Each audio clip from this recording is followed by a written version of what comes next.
Sublime gracia del Señor. Yo no alcancé a estar mucho tiempo en el romanismo, pero allá lo ponían a uno a repetir. Y mi esposa, que ella se estuvo más tiempo en el romanismo, ella me relata o me cuenta la historia de los 1000 Jesuses. Los 1000 Jesuses es repetir Jesús 1000 veces. Imagínense. Yo creo que yo ya voy en el número 19, ya perdí la cuenta. 1000 veces los 1000 Jesuses. Es una oración. Y en las penitencias récese 20 Padre Nuestros, 10 Ave Marías. ¿Qué otras oraciones hay, amor? Oraré a las ánimas del despurgatorio también. Y el Señor dice, vanas repeticiones, no uséis vanas repeticiones. Entonces, nos ha dejado la oración modelo, pero no para que la repitamos como loros, ni la repitamos como en la tradición romanista, sino como un modelo del que extraemos principios o una estructura sobre la cual vamos a encajar nuestras oraciones. Es la oración modelo. Les vuelvo y repito el título. Hoy vamos a hablar de el Padre Nuestro o la oración modelo. Dice la palabra de Dios, vamos al texto, Mateo 6, del 9 al 13. Mateo 6, del 9 al 13. Vosotros pues oraréis así: Padre nuestro que estás en los cielos, santificado sea tu nombre. Venga tu reino, hágase tu voluntad como en el cielo, así también en la tierra. El pan nuestro de cada día, dánoslo hoy. Y perdónanos nuestras deudas, como también nosotros perdonamos a nuestros deudores. Y no nos metas en tentación, mas líbranos del mal, porque tuyo es el reino y el poder y la gloria por todos los siglos. Amén. Hoy vamos a ver el prefacio del Padre Nuestro. ¿Qué es prefacio? Para los que tal vez no conocen esa palabra, que es como rara. Introducción o prólogo. ¿Qué es la introducción del prólogo? Bueno, ese es pequeño escrito que está al comienzo de todo libro o ensayo o escrito, valga la redundancia, que nos introduce en el tema del libro, ensayo o escrito. Eso es un prólogo. Nos introduce en el tema. El Señor nos introduce con la siguiente frase: Padre nuestro que estás en los cielos. Miren que nosotros no venimos, querido Chuchito.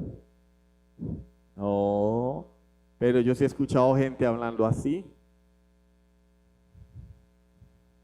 Bueno, tú ya sabes cómo es la vuelta. No, es un acercamiento reverente el que el creyente debe tener con Dios, porque es reconocer en primer lugar que Él es Dios. Padre nuestro. Y recuerden que Padre en el contexto judío no se le decía a nadie, sino solo al Creador de los cielos y de la tierra. Padre con mayúscula, es el Creador de los... Hoy le dicen Padre al sacerdote, al obispo, al cardenal. Son usurpadores del título que solo le corresponde a Dios. Padre nuestro que estás en los cielos, nos enseña a acercarnos con reverencia y con confianza a Dios, como a un Padre que nos puede socorrer. El nombre Padre establece la nueva relación que tenemos con Él. Antes éramos ¿qué? Enemigos de Dios, hijos de Satanás. Ahora somos hijos de Dios. Nuestra relación es la relación de hijo a padre. Él es un padre para nosotros. Dice Lucas 11:13, Pues si vosotros siendo malos sabéis dar buenas dádivas a vuestros hijos, ¿cuánto más vuestro Padre Celestial dará el Espíritu Santo a los que se lo pidan? ¿Cree que el Señor está dispuesto a socorrernos porque Él es nuestro Padre? Y acá no dice que nosotros somos buenos papás. Acá el Señor dice, vosotros sois malos. Y aún el hombre más malo sabe darle buenas cosas a sus hijos. Es que ninguno acá, papás que me oyen, considere que es un buen papá. Yo hablaba con mi esposa. Lo peor que una persona puede hacer es creer que lo sabe todo o que tiene tanto conocimiento que ya no debe aprender más, porque en ese momento ya dejó de aprender y de crecer. Lo mejor que podemos hacer es vernos y percibirnos como ignorantes, necesitados de conocimiento para cada día ¿qué? Crecer y crecer y crecer. El Señor dice, vosotros siendo malos, aún el más malo sabe darle cosas buenas a sus hijos. ¿Cuánto más vuestro Padre, que en realidad es el buen papá, el buen Padre, dará el Espíritu Santo a los que se lo pidan? Está hablando en el contexto de las peticiones, ¿sí? Romanos 8:15.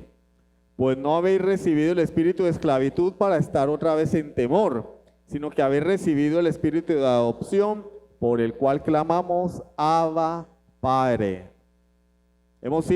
Somos hijos de Dios, a diferencia de Jesús, que es el unigénito Hijo de Dios, el único en su naturaleza, monogenes es la palabra griega, el único en su naturaleza, porque luego por ahí hay algunos que van diciendo, no, es que nosotros somos hermanos de Jesucristo, somos iguales a él. No, ninguno iguales a Jesús. Nosotros somos hijos adoptados. Jesús es el único que tiene la misma naturaleza de Dios de forma intrínseca. Es decir, es parte de su naturaleza. A nosotros nos fue cambiada la naturaleza, porque éramos corruptos, hijos del diablo. Jesús es hijo de Dios desde la eternidad. Engendrado, no creado, como dice el credo niceno. Creo que es el credo niceno el que dice así. ¿Alguien me puede corregir? Engendrado, no creado. De la misma esencia de Dios. Nosotros somos adoptados y por esa razón podemos dirigirnos a Dios diciéndole, Padre, Padre Celestial. Ahora bien, ahora hay que hacer una aclaración con respecto a ese Abba Padre y la anunciamos desde la semana pasada. Porque por mucho tiempo hemos tenido que escuchar a las personas decir que Abba Padre significa papito Dios. Es un error. De hecho, muchas personas oran de esa manera y dan por sentado. Bueno, no, porque es que yo me acerco a Dios, como Él es mi Padre, yo lo quiero tanto, pues yo le digo papito Dios, porque así está escrito en Romanos 8 y Gálatas 4, papito Dios. Y le enseñamos a los niños, bueno, vamos a orar.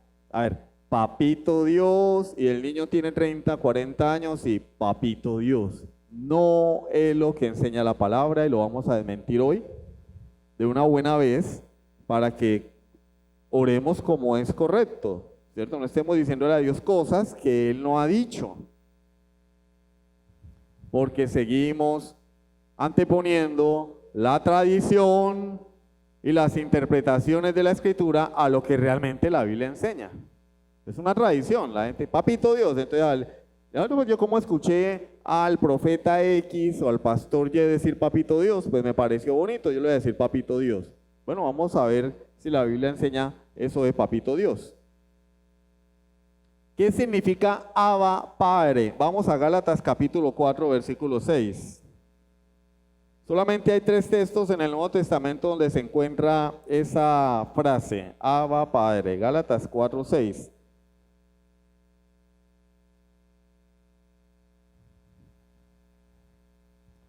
Dice, y por cuanto sois hijos, Dios envió a vuestros corazones el Espíritu de su Hijo, el cual clama, Abba Padre. Versículo 7, así que ya no eres esclavo, sino hijo, y si hijo, también heredero de Dios por medio de Cristo. ¿Cuál es el tema de la carta a los Gálatas, de la carta a la iglesia en Galacia? El falso evangelio judaizante. A la iglesia estaba siendo invadida, bueno, invadida no, desde dentro estaba siendo atacada por falsos maestros que estaban enseñándole a los creyentes que debían circuncidarse, practicar ciertos rituales para ser salvos a los creyentes gentiles. Y Pablo dice, no, a ustedes recibieron el Espíritu Santo por la fe y ahora quieren volver a la ley, es decir, quieren volver a practicar la ley para ser salvos cuando ustedes fueron salvos por la fe de Abraham. Entonces Pablo está aquí hablando de que tanto judíos como gentiles necesitan creer en Cristo para ser salvos. No por los rituales me voy a salvar, ni por ser judío. De hecho, allí también lo dice. Judío es aquel que ha sido circuncidado en el corazón. Estoy narrando por encima el contexto para que podamos entender el versículo. Y entonces nos dice en el versículo 5 que Dios, bueno, en el 4, que vino en el cumplimiento del tiempo, Dios envió a su Hijo nacido de mujer, nacido bajo la ley, para que redimiese a los que estaban bajo la ley, a fin de que recibiésemos la adopción de hijos. No éramos hijos de Dios, somos adoptados. Ahora podemos llamarle padre. Antes no era nuestro padre, era nuestro enemigo. ¿Quiénes? Todos aquellos que estaban bajo la ley, es decir, que eran malditos por no poder cumplir la ley para ser salvos. Porque por enésima vez el propósito de la ley no era salvar al hombre, el propósito de la ley era mostrarle al hombre su inmundicia, su suciedad, su pecado, con el fin de llevarlo a Cristo, que también nos lo menciona el apóstol Pablo aquí en Gálatas. La ley era nuestro ayo, nuestra nodriza para llevarnos a Cristo. Y en ese contexto dice, Él nos hizo hijos suyos por medio del Espíritu. El Espíritu de su Hijo, porque Él vino y nos compró con su sangre para que ya no estemos bajo la ley, con el propósito de que fuésemos adoptados y ahora podamos decirle a Dios, Abba Padre.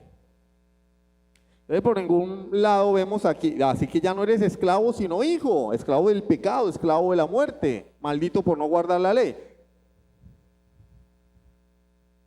En ningún momento acá se percibe algo de papito. En segundo lugar, la palabra Abba es una palabra aramea que significa padre. Padre en arameo. Y la palabra que tenemos allí es traducida padre, es la palabra griega pater, que significa padre. Entonces lo que Pablo está utilizando aquí es una redundancia. Está diciendo padre en 2 idiomas, en arameo y en griego.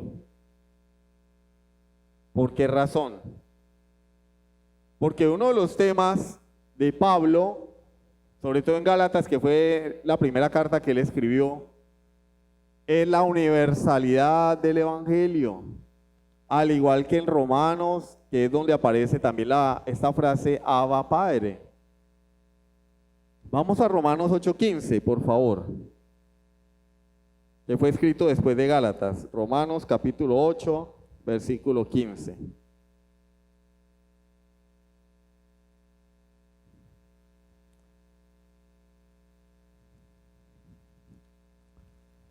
Romanos 8:15. pues no habéis recibido el espíritu de esclavitud para estar otra vez en temor, sino que habéis recibido el espíritu de adopción, por el cual clamamos Abba, Padre. Vuelve otra vez sobre el mismo tema. Tenemos el Espíritu Santo de Dios, es el espíritu de adopción, porque antes éramos esclavos, dice por eso, no haber recibido el espíritu de esclavitud para estar otra vez en temor. No sois esclavos ya. Haber recibido el espíritu de adopción y por medio de ese espíritu podemos clamar Abba, Padre. Entonces, ambos pasajes describen nuestra adopción y el recibimiento de un espíritu. Acá no nos lo dice, pero en el pasaje de Gálatas nos dice que ese espíritu es el espíritu de su Hijo. Gálatas 4:6. Y por cuanto sois hijos, Dios envió a vuestros corazones el espíritu de su Hijo. Y el espíritu del Hijo es el Espíritu Santo. Porque la palabra de Dios dice también en Romanos capítulo 8 que si alguno no tiene el espíritu de Cristo, no es de él. Romanos 8:9. Mas vosotros no vivís según la carne, sino según el espíritu, si es que el espíritu de Dios mora en vosotros. Y si alguno no tiene el espíritu de Cristo, no es de él. ¿Sí, mi amor? Versículo 16. El espíritu mismo da testimonio a nuestro espíritu de que somos hijos de Dios. El espíritu de Cristo es el Espíritu Santo. Por medio de ese espíritu somos adoptados y ahora podemos acercarnos a Dios y decirle Padre en arameo o en griego. ¿Qué representa eso en la mente de Pablo? Porque él está citando una frase que está registrada en el Evangelio de Marcos que Jesús pronunció cuando estaba orando en el huerto de Getsemaní previo a su crucifixión. Entonces vamos a Marcos capítulo 14, porque Pablo, o qué estaba pensando Pablo cuando de forma intencional hace mención de este evento o hace referencia a la oración del Señor en el huerto de Getsemaní. Marcos 14, versículo 32 al 36. Vinieron pues a un lugar que se llama Getsemaní y dijo a sus discípulos, sentaos aquí entre tanto que yo oro. Y tomó consigo a Pedro, a Jacobo y a Juan y comenzó a entristecerse y a angustiarse. Y les dijo, mi alma está muy triste hasta la muerte, quedaos aquí y velad. Yéndose un poco adelante se postró en tierra y oró que si fuese posible pasase de él aquella hora.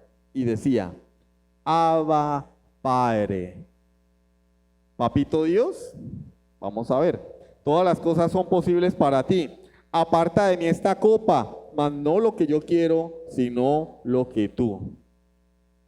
Jesús está aquí haciendo una oración al Dios, reconociendo que Él es todopoderoso, Padre, todas las cosas son posibles para ti.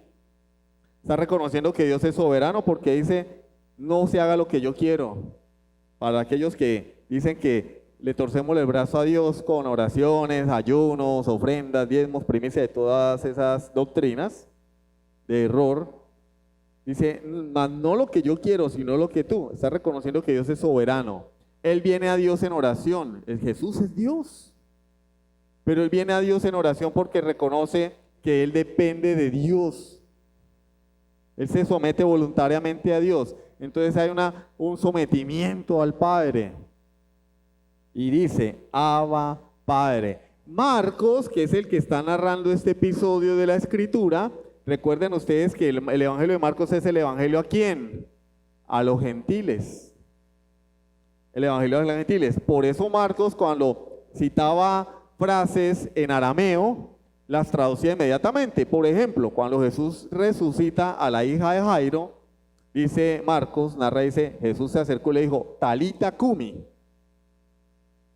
que traducido es, niña, a ti te digo, levántate. Él lo traduce. ¿Por qué? Porque está citando las palabras de Jesús y las traduce a sus lectores gentiles. Lo que Marcos está haciendo acá intencionalmente al decir que Jesús dijo Abba y dijo Padre, Jesús sabía arameo, Jesús lo dijo con intención, él dice Abba en arameo y dice Padre en griego, y el Evangelio de Marcos es el Evangelio a los gentiles, nos está hablando de la universalidad del pueblo de Dios. Pablo cita las palabras de Jesús en Romanos 8 y en Gálatas capítulo 4, versículo 6, para darnos a entender que a través de Jesucristo es que judíos y gentiles tienen entrada por un mismo espíritu al Padre. Y entonces el judío puede decir Abba y el gentil puede decir Pater. Abba, Padre, judíos y gentiles, hijos de Dios por la adopción en Cristo Jesús. Ningún papito Dios. No hay papito Dios. Miren el error. No, pero no es para tanto. Bueno, yo puedo decir no es para tanto, pero no es lo que la Biblia enseña. Es un error que porque tal vez en algún momento de nuestra vida pensamos que podíamos orar como quisiéramos, ¿no? Chuchito lindo, papito Dios. Padre, lo que Jesús está diciendo es Padre, Él se acercaba a Dios. Es que Jesús es igual a Dios, Jesús es Dios, verdadero hombre. Verdadero Dios, verdadero hombre, ese es el credo niceno, ¿cierto amor? El credo niceno lo dice así, verdadero Dios, verdadero hombre. Sin embargo, Jesús se dirige a la primera persona de la Trinidad con un título, Padre, con respeto, con reverencia. Nosotros, papito Dios, como cuando uno llama a un perrito, ¿no? ¡Oh, ¿quién es lo más lindo?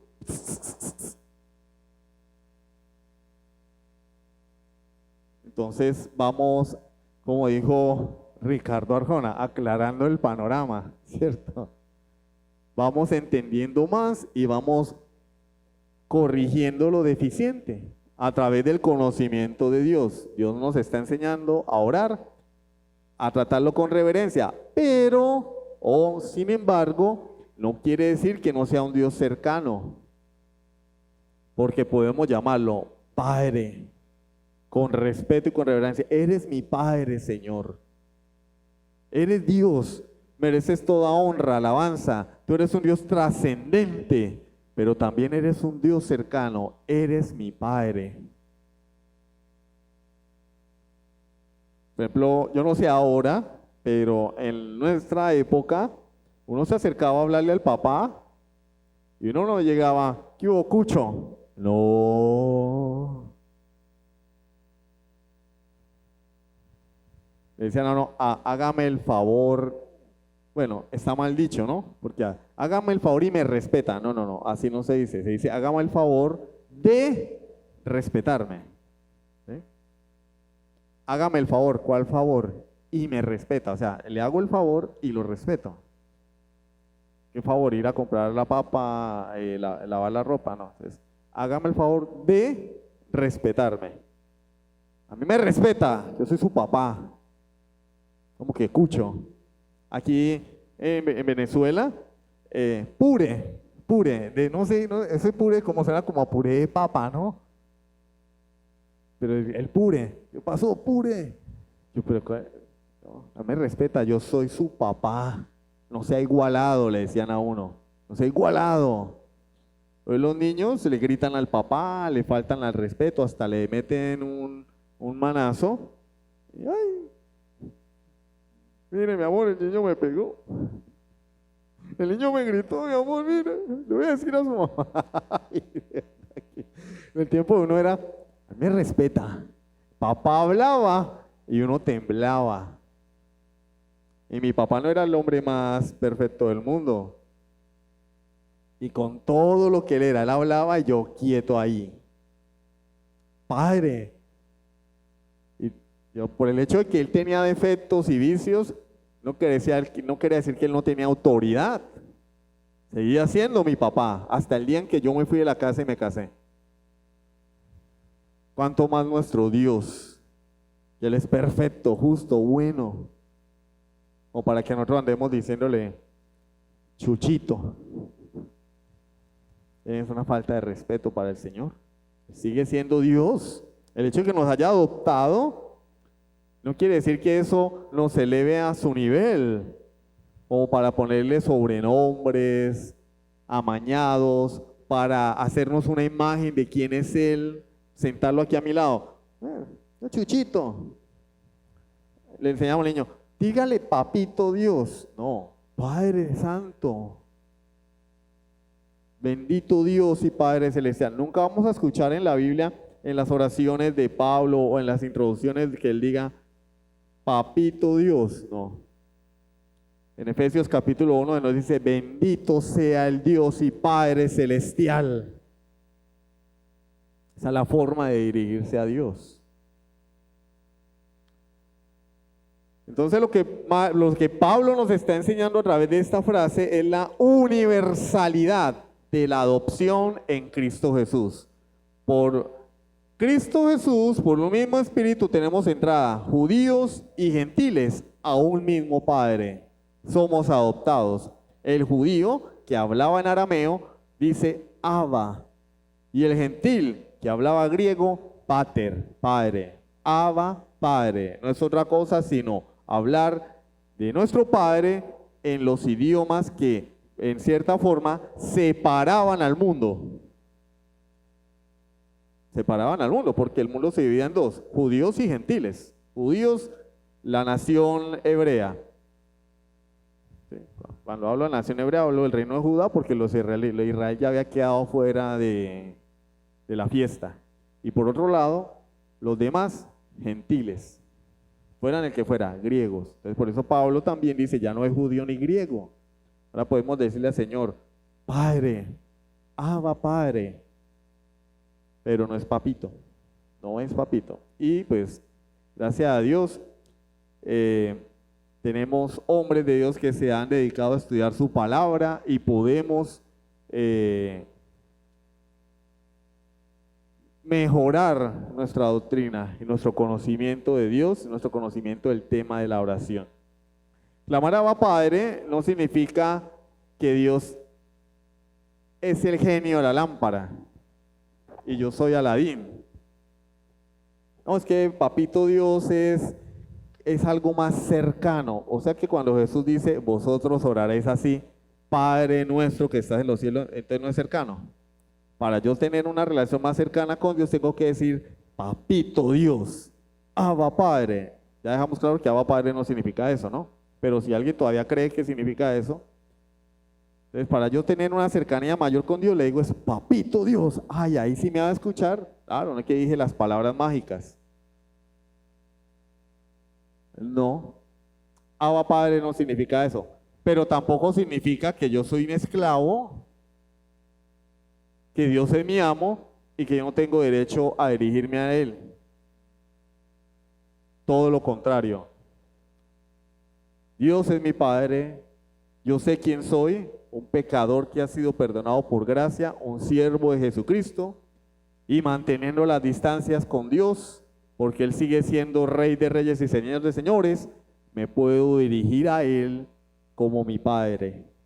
Es un privilegio, es una honra poder decirle Padre al Creador de los cielos y de la tierra. Yo sé que cualquiera de ustedes, si tuviera alguna relación con el presidente de la República, sacaría pecho y mantendría publicándolo. No, es que yo soy amigo del presidente, es que yo soy sobrino del presidente, es que yo soy de la familia Richelieu que está allá en el palacio con el presidente. Nosotros no somos amigos del presidente, pero somos hijos del Creador de los cielos, Rey de Reyes y Señor de Señores. Aquel a quien los ángeles no toleran su brillo, no toleran, tienen que taparse los ojos delante de la santidad de Dios, y Él es nuestro Padre. Entonces yo puedo, al igual que Jesús, que tenía temor, porque también Él era hombre, verdadero Dios, verdadero hombre, tenía temor, de cargar con nuestro pecado, de sufrir la ira de Dios, Él se acercó y le abrió su corazón a su Padre. Yo sé que tú puedes hacer todo, todo es posible para ti. Si es posible, pasa de mí esta copa, pero no se haga lo que yo quiero, que se haga tu voluntad. Yo puedo entrar confiadamente, como dice el autor de la carta a los Hebreos, al trono de la gracia. Puedo entrar confiadamente, no confianzudamente, ¿no? Es diferente. Entrar confiadamente a ser conchudo y confianzudo. Yo puedo presentar mis peticiones en manos de mi Padre, sabiendo que Él me oye, pero también confiando en que Él es soberano y que Él va a cumplir su voluntad y que su voluntad es sabia, es agradable y perfecta, aun cuando no se conforme a mis deseos. Entonces yo me acerco a Dios también sabiendo que debo esperar en Él. Esperar en Él no es, bueno, no, yo le estoy pidiendo a Dios y yo sé que Él se va a demorar un año, hay que esperar en Dios. No, esperar en Dios es que yo ya le pedí y debo aceptar su voluntad, sea en pro de mi oración o en contra. Ejemplo, Señor, te pido por este viaje que quiero hacer, me quiero ir para Estados Unidos porque aquí nos están quitando la luz muchas horas por aquello del recalentamiento global. Como no quedó grabado, lo repito. El hombre dijo recalentamiento global y yo me imagino los frijoles con el arroz. Pero bueno. Señor, entonces ya oré, estoy esperando en la voluntad de Dios. Ahora, ¿qué significa eso? Estoy esperando significa que yo sé que el viaje se me va a dar tarde o temprano.